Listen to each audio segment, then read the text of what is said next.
Canada Sikh आगू रिपुदमन सिंह मलिक का गोलियां मार के कतल। अणपछाते हमलावर ने दफ्तर के बाहर मलिक ते की फायरिंग। जनवरी महीने में रिपुदमन ने पीएम मोदी को चिट्ठी लिख के दिता सी समर्थन। न्यूज़ 18 के गोल्डी बराड़ का कबूलनामा। मूसेवाला के कतल की जिम्मेवारी। कहा विक्की मिठू खेड़ा कतल का लिया बदला। मूसेवाला के कतल का नहीं कोई अफसोस। न्यूज़ 18 के गोल्डी बराड़ का बड़ा दावा। कहा सिद्धू ने सानू 2 करोड़ रुपए दे दिते सी ऑफर। विक्की मिठू खेड़ा के कतल तो बाद समझौता करने की फिराक विच सी मूसेवाला। कई बार कीतियां सन मिन्नतां। मानसा कोर्ट ने शूटर अंकित सिरसा ते सचिन नूं 8 दिनां दे रिमांड ते भेजा। कल दोहां नूं दिल्ली तो ट्रांजिट रिमांड ते लेके आई सी पुलिस। अंकित ने सिद्धू मूसेवाला नूं दोवें हत्थां दे नाल मारियां सन गोलियां। करप्शन केस के गिरफ्तार दलजीत गिलजियां के घर तो संगत गिलजियां की चैकबुक बरामद। कई होर अहम कागजात भी किए गए जब्त। कल विजिलेंस ने दलजीत के घर से की सी रेड। हाईकोर्ट की किसी नवी बेंच के कोल जाएगा विक्रम मजीठिया की जमानत अर्जी का मामला। स्पैशल बेंच के जस्टिस अनूप चितकारा ने खुद नूं सुनवाई तो किया वक्त। पहला जस्टिस मसीह ने भी किया सी किनारा। कांग्रेस विधायक सुखपाल खैरा नूं पार्टी ने दी बड़ी जिम्मेवारी। ऑल इंडिया किसान कांग्रेस का चेयरमैन किया नियुक्त। खैरा ने हाईकमान का किया धन्यवाद। आवारा जानवरों की दहशत बरकरार। हुण करनाल दे विच घर दे बाहर बैठे बजुर्ग ते सांड का हमला। 72 साला महेंद्र की हुई मौत।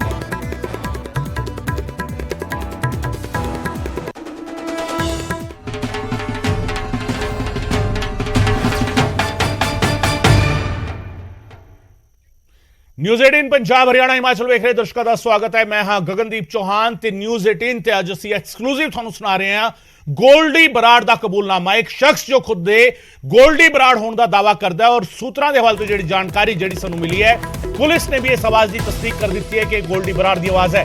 गोल्डी बराड़ ने न्यूज़ 18 ते कतल की वजह दसी है।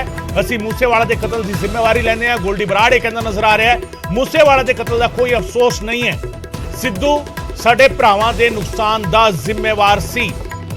यह गल कह रहा है यह शख्स जो दस रहा है कि वह गोल्डी बराड़ है। वही गोल्डी बराड़ जिसने जिम्मेवारी लई सिद्धू मूसेवाला दे कतल दी। जो उसे गोल्डी बराड़ दा कबूलनामा न्यूज़ 18 ते एक्सक्लूसिव अज असीं तुहानूं सुना रहे हैं। किस तरीके उसने सिद्धू मूसेवाला दे कतल नूं अंजाम दिता। किस तरीके जिहड़ा हैगा सिद्धू मूसेवाला दे कतल तो बाद भी उसनूं कोई अफसोस नहीं है इस गल दा कि उसने सिद्धू मूसेवाला नूं कतल किया। और जिस तरीके कतल कराया, जिस तरीके उसने साजिश करी, उस गल दा उसनूं कोई अफसोस नहीं। वो इसनूं अपने भरावां दे नुकसान दा बदला दस रहा है।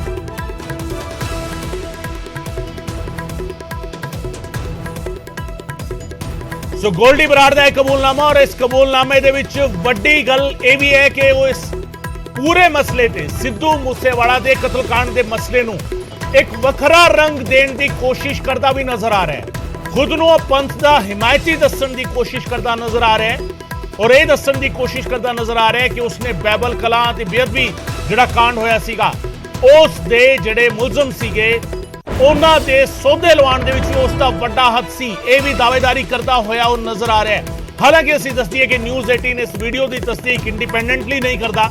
जांच एजेंसियां का काम है, पुलिस का यह काम है कि वो इस वीडियो के बारे जिहड़ा हैगा इस सुनेह के बारे जिहड़ा हैगा तस्दीक करन। सूत्रों के हवाले से जी जानकारी सानूं मिल रही है, पुलिस ने यह गल की तस्दीक कर दी है कि आवाज गोल्डी बराड़ दी है। जो आवाज इस वीडियो के विच असीं लगातार सुना रहे हैं अपने दर्शकों को गोल्डी बराड़ का एक कबूलनामा और की कुछ कहा जा रहा है इस शख्स के वालों यह तुहानूं सुनाने। मेरा नाम सिद्धू मूसेवाले वाले केस के नाल जोड़िया गया। असीं पहलां भी ये चीज़ की जिम्मेवारी लई सी, हुण भी जिम्मेवारी लैंदे आ। ये काम असीं कराया सी, सानूं ये चीज़ ते कोई रिगरेट नहीं, कोई अफसोस नहीं। समय की यही मंग सी, खुशी सी साडे भरावां दे नुकसान होने च, साडे 2 भरावां दे कतल होने च इहदा इंडायरैक्टली डायरैक्टली किते ना किते हत्थ सी।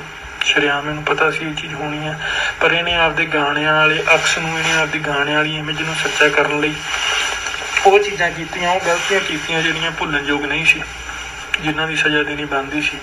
ਰੀਸੈਂਟਲੀ ਮੇਰਾ ਨਾਮ ਸਿੱਧੂ ਮੂਸੇਵਾਲੇ ਵਾਲੇ ਕੇਸ ਦੇ ਨਾਲ ਜੋੜਿਆ ਗਿਆ। ਅਸੀਂ ਪਹਿਲਾਂ ਵੀ ਇਹ ਚੀਜ਼ ਦੀ ਜ਼ਿੰਮੇਵਾਰੀ ਲਈ ਸੀ, ਹੁਣ ਵੀ ਜ਼ਿੰਮੇਵਾਰੀ ਲੈਂਦੇ ਹਾਂ। ਇਹ ਕੰਮ ਅਸੀਂ ਕਰਾਇਆ ਸੀ, ਸਾਨੂੰ ਇਹ ਚੀਜ਼ ਤੇ ਕੋਈ ਰੀਗਰੈਟ ਨਹੀਂ, ਕੋਈ ਅਫਸੋਸ ਨਹੀਂ। ਸਮੇਂ ਦੀ ਇਹੀ ਮੰਗ ਸੀ, ਖੁਸ਼ੀ ਸੀ ਸਾਡੇ ਭਰਾਵਾਂ ਦੇ ਨੁਕਸਾਨ ਹੋਣ 'ਚ, ਸਾਡੇ ਦੋ ਭਰਾਵਾਂ ਦੇ ਕਤਲ ਹੋਣ 'ਚ ਇਹਦਾ ਇੰਡਾਇਰੈਕਟਲੀ ਡਾਇਰੈਕਟਲੀ ਕਿਤੇ ਨਾ ਕਿਤੇ ਹੱਥ ਸੀ।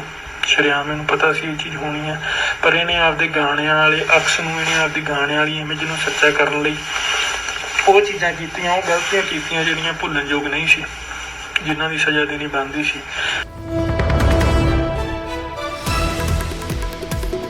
ਸਜ਼ਾ ਦੇਣੀ ਬਣਦੀ ਸੀ, ਪਰ ਸਜ਼ਾ ਦੇਣ ਵਾਲਾ ਗੋਲਡੀ ਬਰਾੜ ਕੌਣ? ਸਵਾਲ ਇਸ ਗੱਲ ਨੂੰ ਲੈ ਕੇ ਹੈ। ਇਹ ਉਹ ਸ਼ਖਸ ਜੋ ਇਹ ਦਾਵਾ ਕਰ ਰਿਹਾ ਹੈ ਕਿ ਸਿੱਧੂ ਮੂਸੇਵਾਲਾ ਦਾ ਕਤਲ ਉਸਨੇ ਕਰਾਇਆ, ਪਰ ਉਸਨੂੰ ਇਸ ਗੱਲ ਦਾ ਕੋਈ ਅਫਸੋਸ ਨਹੀਂ।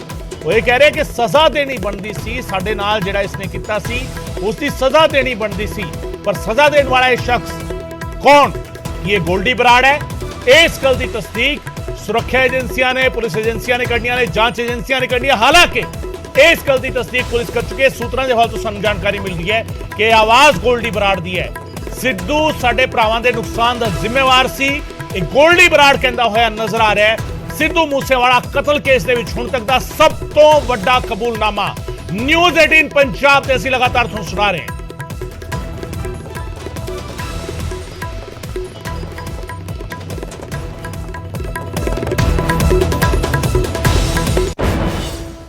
ਉਧਰ ਇਸ ਸਭ ਦੇ ਵਿਚਾਲੇ ਕੈਨੇਡਾ ਤੋਂ ਇੱਕ ਵੱਡੀ ਖਬਰ ਸਾਹਮਣੇ ਆ ਰਹੀ ਹੈ। ਕੈਨੇਡਾ ਦੇ ਵੈਨਕੂਵਰ ਦੇ ਵਿੱਚ ਰਿਪੁਦਮਨ ਮਲਿਕ ਦਾ ਕਤਲ ਕਰ ਦਿੱਤਾ। ਬਾਈਕ ਸਵਾਰਾਂ ਨੇ ਗੋਲੀਆਂ ਮਾਰ ਕੇ ਰਿਪੁਦਮਨ ਮਲਿਕ ਨੂੰ ਮੌਤ ਦੇ ਘਾਟ ਉਤਾਰ ਦਿੱਤਾ।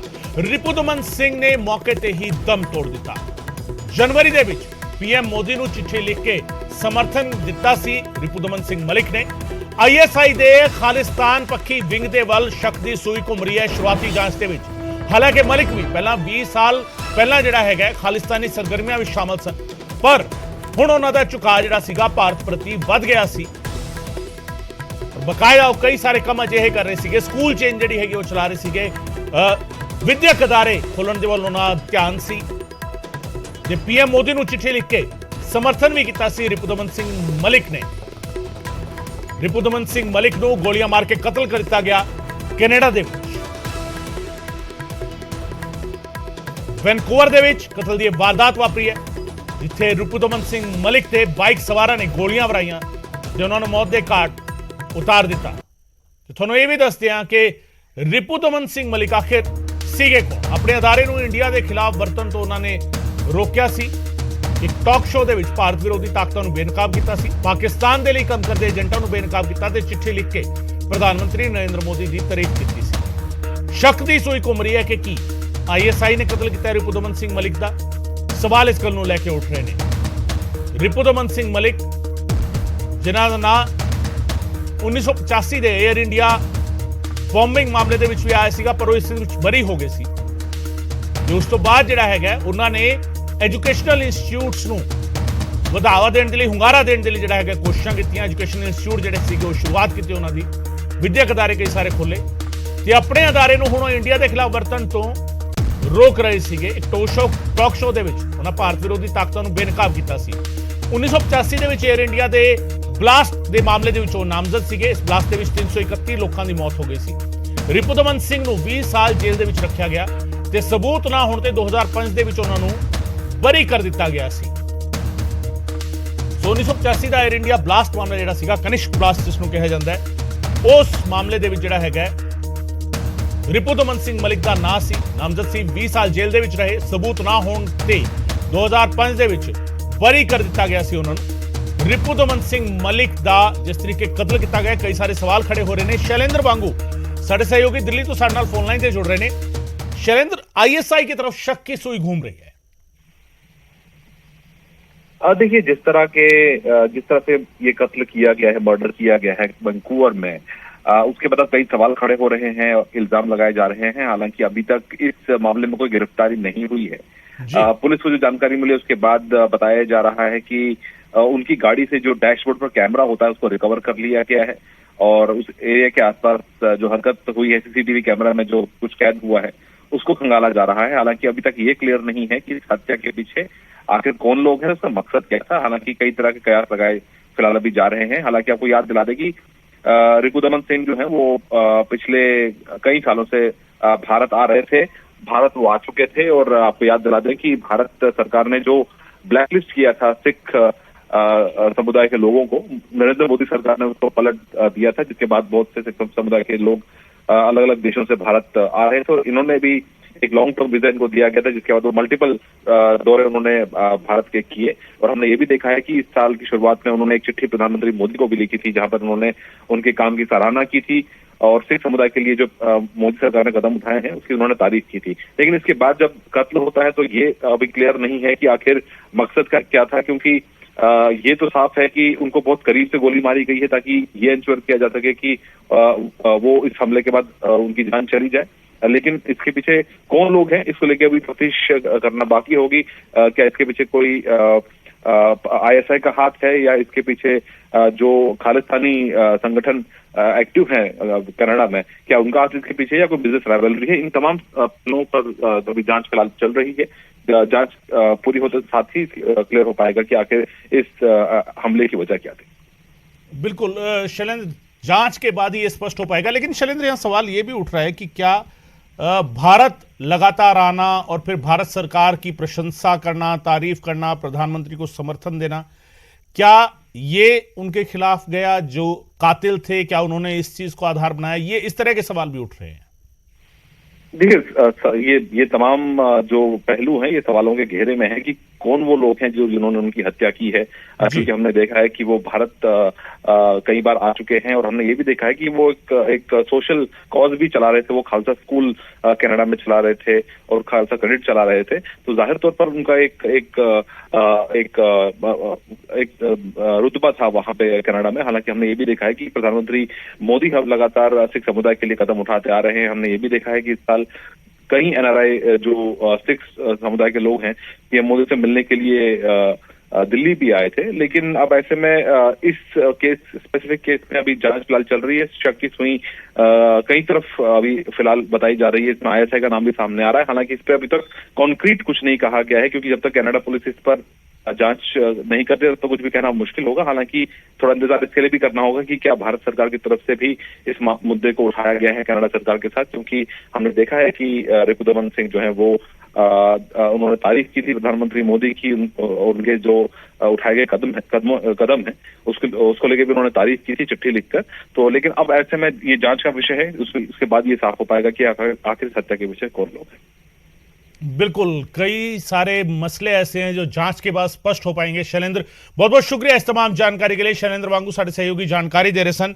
ते इस सब दे विचाले थोड़ा ये भी दसती है कि कई सारे तथ्य जिहड़े हैगे एक्सक्लूसिवली जिहड़ा हैगा सामने आ रहे ने। न्यूज़ 18 दे कोल जिहड़े तथ्य सामने आ रहे ने वो अपने आप विच कई सारे तथ्य अहम ने इस पूरे मसले नूं लैके।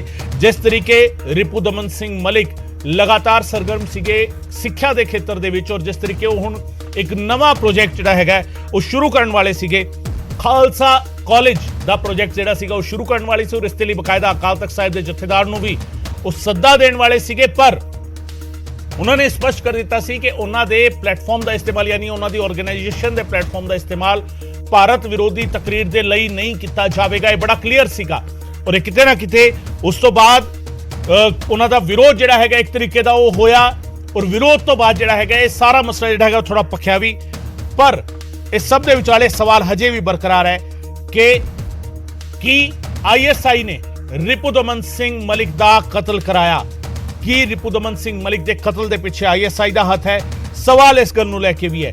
ते 17 जनवरी नूं रिपुदमन सिंह मलिक ने एक चिट्ठी लिखी सीगी, प्रधानमंत्री की तारीफ की सीगी। सिखां दे जिहड़ी मुश्किलां ने उन्हां नूं घट करन दे लई जिहड़े कदम चुके गए ने केंद्र सरकार दे वल्लों, उस दे मुतालक उन्हां ने तारीफ की सी केंद्र सरकार दी। ते सब दे विचाले जिहड़ा हैगा ये सारी तस्वीर जिस तरीके सामने आई है, जिस दे विच एक वेले जिस शख्स दे उत्ते इल्जाम लगदे सीगे सवालां दे घेरे विच रहे कनिष्क बम कांड तो बाद, पर बाद विच उन्हां नूं सबूतां दी होण अणहोण दी वजह करके, सबूत ना होण दी वजह करके उन्हां नूं बरी कर दित्ता गया। उस तो बाद वो विद्याक अदारे खोलने शुरू करते हैं, बकायदा ऑर्गेनाइजेशन जिहड़ा हैगा वो बनाते हैं। 2 जथेबंदियां जिहड़ियां उन्होंने अपनियां बनाईयां और उस दे राही जिहड़ा हैगा एजुकेशन के खेत्र में काम किया। खालसा क्रेडिट यूनियन ते खालसा स्कूल दी लड़ी जिहड़ी हैगी उन्होंने शुरू की ਇਸ ਸਭ ਦੇ ਵਿਚਾਲੇ ਜਿਹੜਾ ਹੈਗਾ ਉਹ ਸ਼ਖਸ ਦਾ ਕਤਲ ਹੋਣਾ ਔਰ ਉਹ ਵੀ ਇਸ ਤਰੀਕੇ ਨਾਲ ਬਾਈਕ ਸਵਾਰ ਹਮਲਾਵਰ ਆਉਂਦੇ ਨੇ ਉਹ ਨੇੜਿਓਂ ਗੋਲੀ ਮਾਰਦੇ ਨੇ ਤਾਂ ਕਿ ਇਸ ਗੱਲ ਨੂੰ ਇਨਸ਼ੋਰ ਕੀਤਾ ਜਾ ਸਕੇ ਕਿ ਰਿਪੂ ਦਮਨ ਸਿੰਘ ਮਲਿਕ ਇਸ ਹਮਲੇ ਦੀ ਤਾਬ ਨਾ ਸਹਿ ਸਕਣ ਔਰ ਦਮ ਤੋੜਦੇ ਨੇ ਇਸ ਗੱਲ ਨੂੰ ਪੱਕਾ ਕਰਨ ਦੇ ਲਈ ਪੁਖਤਾ ਕਰਨ ਦੇ ਲਈ ਨੇੜੇ ਜਾ ਕੇ ਉਹਨਾਂ ਨੂੰ ਜਿਹੜਾ ਹੈਗਾ ਉਹ ਗੋਲੀਆਂ ਮਾਰੀਆਂ ਗਈਆਂ ਬਾਈਕ ਸਵਾਰਾਂ ਦੇ ਵੱਲੋਂ ਤੇ ਉਸ ਤੋਂ ਬਾਅਦ ਜਿਹੜਾ ਹੈਗਾ ਕਈ ਸਾਰੇ ਸਵਾਲ ਫਿਲਹਾਲ ਖੜੇ ਨੇ ਇਸ ਪੂਰੇ ਮਾਮਲੇ ਨੂੰ ਲੈ ਕੇ।